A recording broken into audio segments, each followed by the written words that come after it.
বিষয়টা এত গুরুত্বপূর্ণ যে কোরআনে কারিমে সলাতুল খৌফ সম্পর্কিত একটা ধারণা দেওয়া হয়েছে, বিধান দেওয়া হয়েছে। আপনারা অনেকেই তেলাওয়াত করেন, অনেকে জানেন।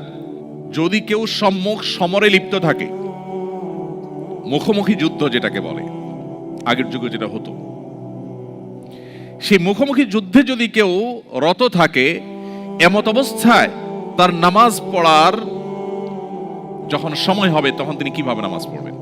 যোদ্ধাদের, সৈনিকদের একটা দল তারা শত্রুপক্ষের সঙ্গে লড়াই করবে, আত্মরক্ষা করবে। আরেকটা দল একজন ইমামের অধীনে 1 রাকাত নামাজ পড়বে। 1 রাকাত নামাজ পড়ে শেষ করার পর তারা চলে যাবে। অথচ 1 রাকাত নামাজ পড়ে তো নামাজ শেষ হয় না 2 রাকাতের নিচে। মুসাফির অবস্থায় 2 রাকাত, সলাতুল খৌফ 2 রাকাত। এই 2 রাকাত অবস্থার যে নামাজ, সেটা 2 রাকাত নয়, বরং 1 রাকাত পড়ে তারা চলে যাবে। কেন? কারণ এটা রণাঙ্গন, এটা সাধারণ জায়গা নয়, এতগুলো মানুষের জীবনের ব্যাপার। সো তারা যে আবার রণাঙ্গনে যুদ্ধে লিপ্ত হবে, এতক্ষণ যারা যুদ্ধে নিজেদের নিরাপত্তার চাদরে ঢাকার জন্য লড়ছিল, তারা আবার এসে ওই ইমাম যিনি আছেন তিনি ইমামতি করবেন, তার পিছনে ইমামের দ্বিতীয় রাকাতে তারা এসে জয়েন করবেন। তার মানে তাদের প্রথম রাকাত হবে।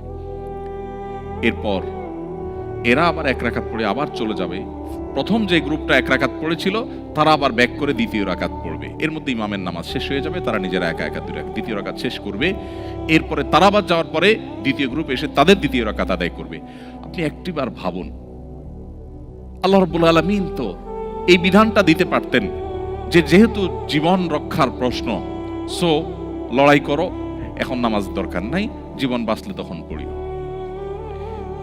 ইসলামের নামাজের ইম্পর্টেন্সি কোন লেভেলে হলে যে এইরকম পরিস্থিতিতে পর্যন্ত আপনাকে রাকাত ভাগ করে নামাজ পড়ার বিধানও দেয়া হয়েছে। এই বিধান ছিল, এটা নামাজের গুরুত্ব আমাদেরকে বুঝতে সাহায্য করে।